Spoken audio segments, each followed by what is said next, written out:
برادران اسلام، السلام علیکم ورحمۃ اللہ وبرکاتہ۔ آپ تمامی حضرات سے گزارش کی جاتی ہے کہ خود بھی قرآن کریم کی تلاوت، ترجمہ اور تفسیر سماعت کیجیے، اپنے عزیز و اقارب اور رشتہ دار کو بھی شیئر کیجیے تاکہ آپ اس کے ذریعے صدقہ جاریہ کے مستحق ہو جائیں۔ اعوذ باللہ من الشیطان الرجیم، بسم اللہ الرحمن الرحیم۔ ان الذین یحادون اللہ ورسولہ اولئک فی الاذلین۔ ترجمہ کنز الایمان۔ اللہ کے نام سے شروع جو نہایت مہربان رحم والا۔ بے شک وہ جو اللہ اور اس کے رسول کی مخالفت کرتے ہیں وہ سب سے زیادہ ذلیلوں میں ہیں۔ ترجمہ کنز العرفان۔ بے شک وہ لوگ جو اللہ اور اس کے رسول کی مخالفت کرتے ہیں وہ سب سے زیادہ ذلیلوں میں ہیں۔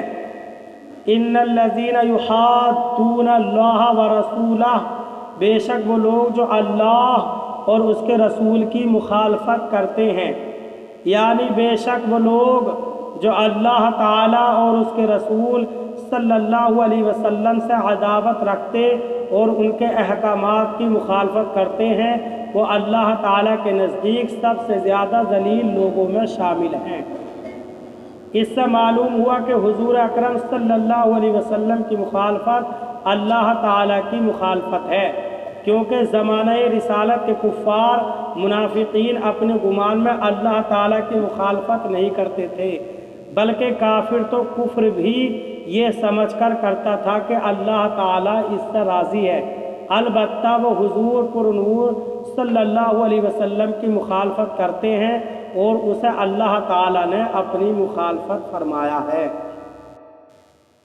کتب اللہ لأغلبن انا ورسلی ان اللہ قوی عزیز۔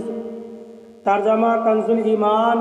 اللہ لکھ چکا کہ ضرور میں غالب آؤں گا اور میرے رسول، بے شک اللہ قوت والا عزت والا ہے۔ ترجمہ کنز العرفان۔ اللہ لکھ چکا ہے کہ ضرور میں غالب آؤں گا اور میرے رسول، بے شک اللہ قوت والا سب پر غالب ہے۔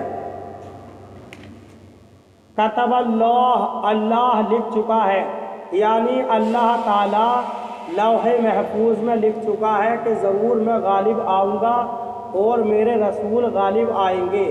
بے شک اللہ تعالیٰ قوت والا ہے، اسے کوئی اس کے ارادے سے منع نہیں کر سکتا، عزت والا اور غلبے والا ہے، کوئی اسے مغلوب نہیں کر سکتا۔ یاد رہے کہ یہاں آیت میں رسولوں علیہ السلام کے غالب آنے سے مراد دلیل